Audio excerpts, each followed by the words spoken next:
My chemic book. Class 9th Chemistry. Chapter 1 Fundamentals of Chemistry. जी तो दोस्तों और प्यारे बच्चों अस्सलाम वालेकुम। Chapter number 1 fundamentals of chemistry से आज लेक्चर नंबर 5 हम स्टार्ट करने जा रहे हैं और टॉपिक है हमारे पास शेल्स। ये बात याद रखें कि ये शेल्स का टॉपिक वैसे तो चैप्टर नंबर 1 में मौजूद ही नहीं, लेकिन इसको पढ़ाना इस वजह से ज़रूरी है क्योंकि चैप्टर नंबर 1 में इस टॉपिक से रिलेटेड आने वाली चीज़ों का बहुत ज़्यादा इस्तेमाल होगा। वैसे ये टॉपिक कहाँ मौजूद है? ये टॉपिक चैप्टर नंबर 2 में आएगा इलेक्ट्रॉनिक कन्फिगरेशन के साथ। हम शेल्स को और इलेक्ट्रॉनिक कन्फिगरेशन को आज चैप्टर नंबर 1 के अंदर ही डिस्कस करेंगे, क्योंकि चैप्टर नंबर 1 में कई टॉपिक्स ऐसे हैं जिनको अंडरस्टैंड करने के लिए शेल्स और इलेक्ट्रॉनिक कन्फिगरेशन का आइडिया होना ज़रूरी है। तो चलिए स्टार्ट करते हैं। शेल्स किन्हें कहा जाता है? से आपके पास ये एटम है और आप जानते हैं कि एटम को स्फेरिकल शेप में एज्यूम किया गया है और ये कहा गया है कि एटम के सेंटर में एक ऐसा पार्ट होता है जिसमें प्रोटॉन्स और न्यूट्रॉन्स होते हैं, उसे न्यूक्लियस का नाम दिया जाता है। So it is nucleus of an atom. फिर आपने पढ़ा था कि एटम के अंदर और न्यूक्लियस के गिर्द कुछ रीजन्स होते हैं, उन रीजन्स में इलेक्ट्रॉन न्यूक्लियस के गिर्द रिवॉल्व करते हैं, उन्हीं रीजन्स को हम शेल्स का नाम देते हैं। सो क्या डेफिनेशन बनी, हम कैसे डिस्क्राइब करते हैं? हम कहते हैं कि the circular regions in which electrons revolve around the nucleus of an atom are called as shells. I repeat, मैं दोबारा बता दूँ, मैंने कहा the circular regions in which electrons revolve around the nucleus of an atom are called as shells, उन्हें shells का नाम दिया जाता है। So वो regions, वो दायरे, वो ट्रैक्स, वो पाथ्स, वो रास्ते जिनमें इलेक्ट्रॉन्स न्यूक्लियस के गिर्द रिवॉल्व करते हैं, उन्हीं पाथ्स को, उन्हीं ट्रैक्स को, उन्हीं रास्तों को, उन्हीं रीजन्स को, उन्हीं दायरों को हम शेल्स का नाम देते हैं। क्लियर होगी बात? हमारे पास टोटल शेल्स की जो तादाद है वो है 7। हमारे पास टोटल किसी भी एलिमेंट के मैक्सिमम 7 शेल्स हो सकते हैं। बाज़ आइटम्स ऐसे होंगे जिनका सिर्फ एक ही शेल बनेगा, बाज़ ऐसे होंगे जिनके 2 शेल्स होंगे, बाज़ के 3, 4, 5, मैक्सिमम कितने हो सकते हैं? 7 शेल्स किसी भी एटम के अंदर हो सकते हैं। ये ज़रूरी नहीं सारों के साथ हो, बाज़ के 1 होंगे, बाज़ के 2 होंगे, बाज़ के 3 होंगे, बाज़ के मैक्सिमम अगर देखा जाए तो 7 तक हो सकते हैं। 7 से ज़्यादा किसी भी एलिमेंट के एटम का कोई शेल नहीं होते। नेक्स्ट, इन शेल्स को रिप्रेजेंट करने के लिए हम कुछ सिंबॉलिक रिप्रेजेंटेशंस का इस्तेमाल करते हैं। जैसे सबसे पहले शेल को आप के शेल का नाम दे, दूसरा L, M, N, O, P and Q. गिन लो 1, 2, 3, 4, 5, 6 और 7। तो टोटल 7 शेल्स है और उनके नाम के, L, M, N, O, P and Q से रखे गए हैं। इसी तरह अगर आपसे कहा जाए कि शेल्स में इलेक्ट्रॉन न्यूक्लियस के गिर्द रिवॉल्व करते हैं, उनके ये नाम है, तो अगला सवाल आप ये करेंगे तो क्या हर शेल में इलेक्ट्रॉन्स की तादाद सर एक जितनी होती है या डिफरेंट होती है? तो ये बात याद रखें कि हर शेल में इलेक्ट्रॉन की तादाद डिफरेंट होती है। तो फिर ये मालूम कैसे किया जाए, ये डिटरमिन कैसे किया जाए कि किसी पर्टिकुलर शेल में इलेक्ट्रॉन्स की मैक्सिमम तादाद क्या है? तो इसके लिए एक रूल इस्तेमाल किया जाता है to determine the maximum number of electrons in a particular shell. किसी खास शेल में इलेक्ट्रॉन्स की मैक्सिमम तादाद मालूम करने के लिए एक रूल इस्तेमाल किया जाता है जिसे 2n स्क्वायर्ड रूल का नाम दिया जाता है। ये जो n है ना बीच में, इस रूल के अंदर जो n है ये शेल नंबर को रिप्रेजेंट करता है, यानी ये बताता है जिस शेल में आपने इलेक्ट्रॉन की तादाद मालूम करनी है उसका नंबर यहाँ पर पुट कर दो, आपके पास उस शेल में इलेक्ट्रॉन्स की मैक्सिमम तादाद मालूम हो जाएगी। तो 2n स्क्वायर्ड रूल एक ऐसा रूल है जो किसी पर्टिकुलर शेल में इलेक्ट्रॉन्स की मैक्सिमम तादाद को डिटरमिन करता है। इसमें n शेल नंबर को रिप्रेजेंट करता है। अगर आप k शेल की बात कर रहे हैं तो आप n की वैल्यू को 1 पुट करेंगे। अगर आप एल शेल की बात कर रहे हैं क्योंकि दूसरा शेल है तो n की इस वैल्यू को 2 पुट करेंगे। अगर आप एम शेल की बात कर रहे हैं तो ये तीसरा शेल है, आप शेल नंबर यहाँ पर 3 पुट करेंगे और जो आंसर आएगा वो इन शेल्स में इलेक्ट्रॉन की मैक्सिमम तादाद होगी। से स्टार्ट करते हैं के शेल से। तो के शेल चूँकि पहला शेल है तो n की वैल्यू को आप 1 पुट करें तो 2n स्क्वायर्ड बिकम्स 1 स्क्वायर्ड, आप देख सकते हैं। So 1 squared is 1 and 2 1s are 2 electrons. पता चला कि के शेल में मैक्सिमम इलेक्ट्रॉन्स 2 आते हैं और ये किसने बताया?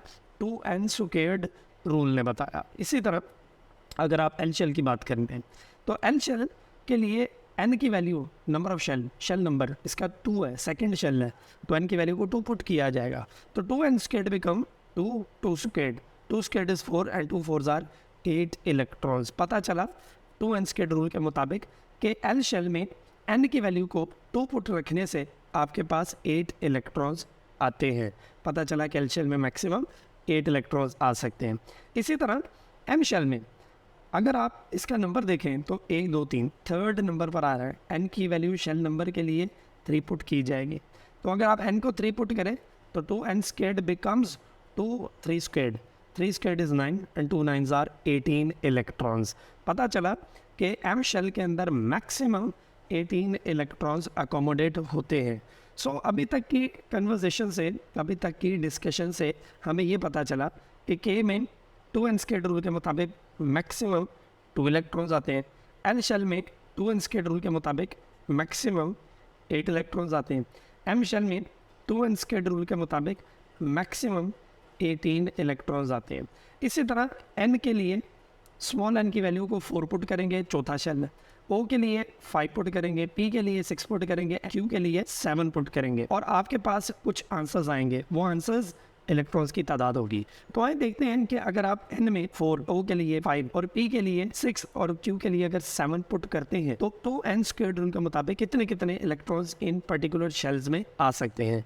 आइए देखते हैं जी। तो अगर आप 2n स्क्वायर्ड रूल को इस्तेमाल करें n शेल में इलेक्ट्रॉन्स की मैक्सिमम तादाद निकालने के लिए तो आपको मिलेगा कि n शेल में 32 इलेक्ट्रॉन्स अकोमोडेट होते हैं। O के लिए अगर आप स्मॉल n की वैल्यू 5 पुट करते हैं तो 2n स्क्वायर्ड रूल के मुताबिक आंसर 50 आता है। आप बेशक वेरीफाई कर भी सकते हैं। इसी तरह P शेल के लिए आपके इलेक्ट्रॉन्स अगर 2n स्क्वायर्ड रूल के मुताबिक निकाले जाए, P शेल के लिए स्मॉल n की वैल्यू 6 पुट करके तो आपके पास 72 इलेक्ट्रॉन्स आते हैं। और Q शेल में इसी तरह अगर पुट किया जाए तो 98 इलेक्ट्रॉन्स हासिल होते हैं। साबित क्या हुआ? साबित ये हुआ कि 2n स्क्वायर्ड रूल के मुताबिक आप देख सकते हैं कि किसी भी शेल में आप इलेक्ट्रॉन्स की मैक्सिमम तादाद मालूम कर सकते हैं। जस्ट आपको क्या करना होगा, जिस शेल में आप इलेक्ट्रॉन मालूम करना चाह रहे हो उस शेल का नंबर आप 2n स्क्वायर्ड रूल में n की जगह पर रख दो। आपके पास उस पर्टिकुलर शेल में इलेक्ट्रॉन की मैक्सिमम तादाद मालूम हो जाएगी। सो 2n स्क्वायर्ड रूल में क्या क्या बताया? 2n स्क्वायर्ड रूल में बताया K में 2, L में 8, M में 18, N में 32, O में 50, P में 72 और Q में 98 इलेक्ट्रॉन्स हो सकते हैं। क्लियर हो गए बात? अब इन इलेक्ट्रॉन्स को शेल्स में ड्रॉ कैसे किया जाता है? आइए इसके फिगर को समझते हैं। से ये मैंने सबसे सेंटर में न्यूक्लियस ड्रॉ किया, ये न्यूक्लियस है और मैंने न्यूक्लियस पर पॉजिटिव क्यों लिखा? क्योंकि न्यूक्लियस पॉजिटिवली चार्ज होता है। क्यों? न्यूक्लियस में दो तो चीजें होती हैं, एक प्रोटॉन और दूसरा न्यूट्रॉन। न्यूट्रॉन पर तो चार्ज ही कोई नहीं तो उसको छोड़ दो, तो पीछे बचा क्या? Positive charge proton. प्रोटॉन की वजह से न्यूक्लियस पर पॉजिटिव चार्ज होता है क्योंकि न्यूट्रॉन पर तो कोई चार्ज होता ही नहीं। ये मैं आपके सामने इनके शेल्स जो है इनके नाम बता रहा हूँ। ये K शेल, ये L शेल और ये M शेल। आगे भी होंगे N O P। ये मैं रिप्रेजेंट करने का तरीका बता रहा हूँ, किसी एटम की बात नहीं कर रहा। अगर शेल में इलेक्ट्रॉन्स रखे जाए तो कैसे रखे जाते हैं ये उसका तरीकाकार समझा रहा हूँ। अब इलेक्ट्रॉन्स कैसे ड्रॉ किए जाते हैं ये देखो। K शेल में आपने पढ़ा 2 इलेक्ट्रॉन्स आते हैं, L में आपने पढ़ा 8 आते हैं। तो ये देखो डॉट्स लगाकर उन्हें रिप्रेजेंट किया जाता है। तो 1 2 3 4 5 6 7 8 M में 18 आते हैं। और जरा 18 रख के देखते हैं। 1 2 3 4 5 6 7 8 9 10 11 12 13 14 15 16 17 18 और ये आपके पास पूरे हो गए। तो इट मीन्स के पता चला कि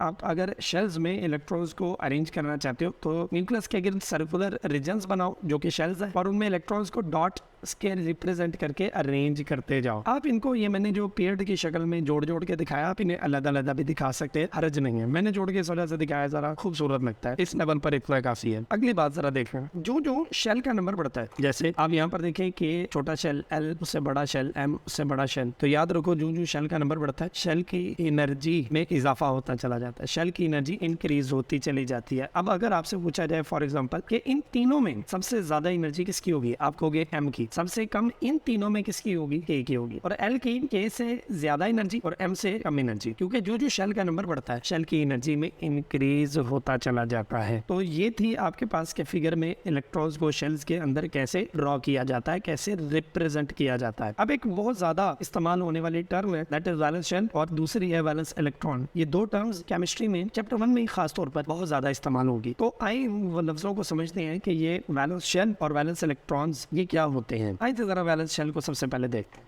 याद रखें किसी भी एटम के आखिरी शेल को उसका वैलेंस शेल कहा जाता है। हम कहते हैं कि the last shell of any atom, किसी भी एटम का जो आखिरी शेल है वो उसका वैलेंस शेल कहलाता है। आखिरी होने की वजह से इसको एक और नाम भी देते हैं, इसको आउटर मोस्ट शेल का नाम भी दिया जाता है, या सिर्फ आप आउटर शेल भी कह सकते हैं। इसी तरह ये तो है आखिरी शेल का मामला। अब अगर वैलेंस इलेक्ट्रॉन देखे जाए तो वो क्या होते हैं? आप कहते हैं कि the number of electrons present in valence shell, valence shell यानी आखिरी शेल में, लास्ट शेल में जितने इलेक्ट्रॉन्स आपको नजर आ रहे हैं वो इलेक्ट्रॉन्स वैलेंस इलेक्ट्रॉन्स कहलाते हैं। इन वैलेंस इलेक्ट्रॉन्स को आप एक और नाम भी देते हैं, इनको आप वैलेंस इलेक्ट्रॉन्स की बजाय आउटर इलेक्ट्रॉन्स का नाम भी देते हैं, क्योंकि ये किसी एटम के आउटर शेल में मौजूद होते हैं। बात समझ में आ गई? अब मैं आपको एक सिचुएशन देता हूँ। अगर किसी एटम के टोटल शेल्स ड्रॉ किए जाए और वो है ही दो ही शेल्स हैं, तो उसमें सेकंड वाला दूसरा शेल जिसका नाम क्या होता है? एल शेल, उसका वैलेंस शेल होगा। और अगर उसका आखिरी शेल में इलेक्ट्रॉन 2 है तो ये 2 इलेक्ट्रॉन उसके वैलेंस इलेक्ट्रॉन्स कहलाएंगे। हमें इससे सरोकार नहीं है कि नीचे शेल कौन सा है और उसमें कितने इलेक्ट्रॉन है, हमारा ताल्लुक इससे है आखिरी शेल कौन सा है और उस आखिरी शेल में इलेक्ट्रॉन कितने हैं। आखिरी शेल वैलेंस शेल कहलाता है, उस वैलेंस शेल में जो इलेक्ट्रॉन्स हैं वो वैलेंस इलेक्ट्रॉन्स कहलाते हैं। एक और सिचुएशन देते हैं, अगर किसी एटम के टोटल 3 शेल्स हैं तो थर्ड शेल एम शेल उसका वैलेंस शेल होगा। और अगर उसमें 5 इलेक्ट्रॉन्स पड़े हुए हैं तो ये 5 इलेक्ट्रॉन उस आखिरी शेल के क्या कहलाएंगे? वैलेंस इलेक्ट्रॉन्स कहलाएंगे। So the last shell of any atom is called its valence shell and the number of electrons present in valence shell are called as valence electrons. ये बात क्लियर हो गई जी? चलें एक और एग्जांपल लेते हैं। से किसी एटम के टोटल 4 शेल्स हैं तो बताइएगा कि वैलेंस शेल कौन सा होगा? 4th वन, और वो कौन सा होता है? KLMN, एन उसका वैलेंस शेल होगा। और अगर उसमें फर्ज करो कि 7 इलेक्ट्रॉन पड़े हुए हैं तो ये 7 इलेक्ट्रॉन उसके क्या कहलाएंगे? वैलेंस इलेक्ट्रॉन्स कहलाएंगे। बात क्लियर हो गई जी? तो चलिए आगे चलते हैं। ये आपके पास है, दैट इज ऑक्टेट रूल। इसे कहा जाता है ऑक्टेट रूल। ऑक्टेट रूल ये भी एटम के अंदर मैक्सिमम इलेक्ट्रॉन्स की तादाद बताता है। ये भी बताता है कि maximum number of electrons atom में कितने होंगे, लेकिन ये हर शेल के अंदर इलेक्ट्रॉन की मैक्सिमम तादाद नहीं बताता है। रिमेंबर दैट, ये बात याद रखो। हर शेल में इलेक्ट्रॉन की मैक्सिमम तादाद बताने के लिए 2n² रूल इस्तेमाल किया जाता है जो हमने पीछे पढ़ा, लेकिन सिर्फ और सिर्फ बैलेंस शेल में इलेक्ट्रॉन की मैक्सिमम तादाद बताने के लिए ऑक्टेट रूल को इस्तेमाल किया जाता है। सो ऑक्टेट रूल हमें क्या बताता है? ये बताता है जी, it tells the maximum number of electrons in valence shell. तो ये किसी भी वैलेंस शेल में, अगर कोई वैलेंस शेल हर शेल में नहीं बताए, सिर्फ वैलेंस शेल में बताएगा कि मैक्सिमम इलेक्ट्रॉन्स कितने होते हैं। बात समझ में आ गई जी? चलो आगे चलते हैं। अब क्या बताता है? ऑक्टेट रूल का ये मानना है कि किसी भी एटम के वैलेंस शेल में हो सकते हैं can have maximum 8 electrons in it. तो किसी भी एटम के वैलेंस शेल में ज़्यादा से ज़्यादा 8 इलेक्ट्रॉन्स अकोमोडेट होते हैं, और इस रूल को ऑक्टेट रूल का नाम दिया जाता है। वैसे भी ये वर्ड जो ऑक्ट है ना, इसका मतलब ही 8 होता है। एक मेरीन एनिमल है ऑक्टोपस, आपने देखा होगा उसकी 8 टांगे होती हैं, इस वजह से उसे ऑक्टोपस का नाम दिया जाता है, 8 टांगों वाला। तो ये ऑक्टेट रूल, 8 इलेक्ट्रॉन्स वाला रूल। इस रूल के मुताबिक किसी भी एटम के आखिरी शेल में ज्यादा से ज्यादा 8 इलेक्ट्रॉन्स आ सकते हैं। ये बात याद रखो। अब मैं आपको सिचुएशन दे रहा हूँ। फर्ज करो कि किसी एटम के टोटल 3 शेल्स हैं, तो ये तीसरा शेल उसका कौन सा होगा? Valence shell, M shell. अच्छा मुझे बताओ, एम शेल में वैसे कितने इलेक्ट्रॉन्स की जगह मौजूद है? 18 इलेक्ट्रॉन्स पढ़ा आपने। लेकिन अगर एम शेल वैलेंस शेल हुआ तो फिर कितने आएंगे? 8 इलेक्ट्रॉन्स आएंगे। ये है ऑक्टेट रूल। फिर आपने ये नहीं कहना कि सर 18 आएंगे, अगर एम आखिरी है तो फिर 8 ही आएंगे। और ये रूल एटम की स्टेबिलिटी को मेंटेन रखने के लिए बनाया गया है। मैं कुछ एग्जांपल से इसको क्लैरिफाई करता हूँ, उससे आपको बात काफ़ी हद तक समझ में आ जाएगी, लेकिन ज़रा थोड़ी सी और बातें सुन लो। एन शेल, अगर किसी एटम का वैलेंस शेल हुआ तो इसमें जगह तो 32 इलेक्ट्रॉन्स की है, लेकिन अगर ये वैलेंस शेल हुआ तो ऑक्टेट रूल का ये मानना है कि फिर आपने इलेक्ट्रॉन्स 8 से ज़्यादा अरेंज नहीं करने। बिल्कुल इसी तरह ओ शेल में वैसे तो 50 इलेक्ट्रॉन की स्पेस मौजूद है, लेकिन ओ शेल अगर किसी एटम का वैलेंस शेल हुआ तो फिर उसमें कितने आएंगे? 8 इलेक्ट्रॉन से ज़्यादा इलेक्ट्रॉन नहीं आ सकते। ये है ऑक्टेट रूल, स्पेशल कंडीशन वाला रूल जो सिर्फ वैलेंस शेल पर लगता है। क्लियर हो गई बात? अब मैं आपको एक एग्जांपल देता हूँ। देखो, जैसे जब आप जानते हो कोरोना आया था तो शादी हॉलों पर, मार्कियों पर पाबंदी लग गई थी। अब किसी शादी हॉल में या किसी मार्की के अंदर अगर 600 बंदे के बैठने की जगह मौजूद है, स्पेस 600 बंदों की है, लेकिन कोरोना डेज़ के अंदर हमने ये देखा था कि पाबंदी लग गई थी गवर्नमेंट की तरफ से, और गवर्नमेंट ने कहा था कि बंदे आप जो भी हो 100 से ज़्यादा इकट्ठे नहीं कर सकते।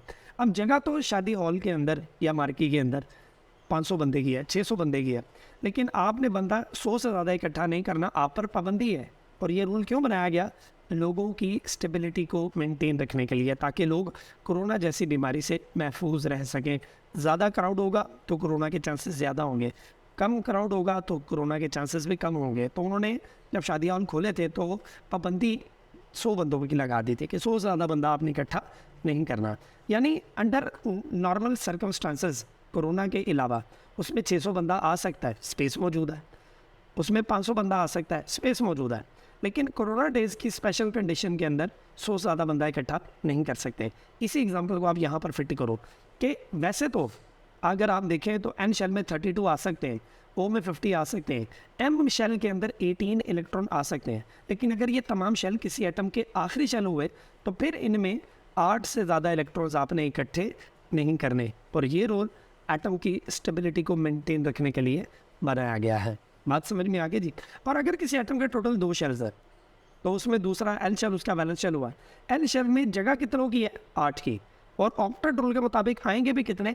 8 ही आएंगे। इट मीन्स कि इसके अंदर कोई मसला नहीं है, क्योंकि जगह भी 8 की थी और आ भी 8 ही सकते हैं अगर एल शेल वैलेंस शेल हुआ। अब एक आखिरी बात, अगर आप के शेल की बात करो, व्हाट अबाउट के शेल?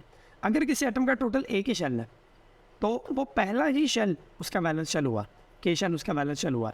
हम के शेल में तो जगह ही 2 इलेक्ट्रॉन की है, उसमें तो आप ऑक्टेट रूल अप्लाई नहीं कर सकते। सो इसी वजह से नेक्स्ट पॉइंट हमने बनाया कि ये रूल हर तरह के वैलेंस शेल पर लगेगा सिवाय के शेल के, क्योंकि के शेल में तो जगह ही 2 इलेक्ट्रॉन की है। और अगर के शेल किसी एटम का वैलेंस शेल हुआ, एक ही एटम के अंदर शेल हुआ और वही उसका वैलेंस शेल हुआ, तो फिर उसके अंदर ऑक्टेट रूल अप्लाई नहीं होगा। तो आइए इसका पॉइंट पढ़ते हैं।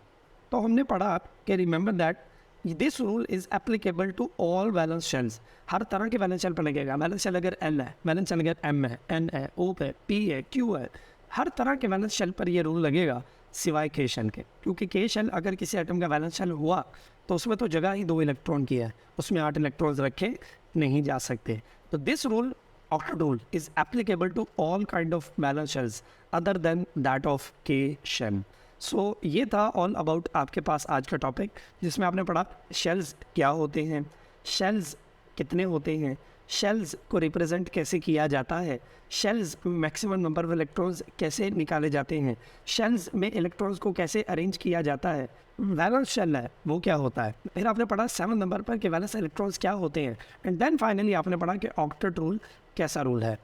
तो होप्स हो कि आपको क्लियर हो गया होगा, लेकिन अगर फिर भी if you have any kind of confusion तो कमेंट सेक्शन आपके पास मौजूद है। आज के टॉपिक से रिलेटेड जो बातें आपने पढ़ी हैं उनमें अगर कोई प्रॉब्लम आती है तो आप पूछ सकते हैं, आपका जवाब अगर देने लायक हुआ तो ज़रूर दिया जाएगा। और दूसरी बात यह कि ये अभी हमने हाफ पोर्शन पढ़ा है, इसी टॉपिक का उसका रिमेनिंग हाफ हम नेक्स्ट टाइम डील करेंगे। सो तब तक के लिए इजाज़त, अपना बहुत ख्याल रखिएगा। अस्सलामु अलैकुम वरहमतुल्लाह।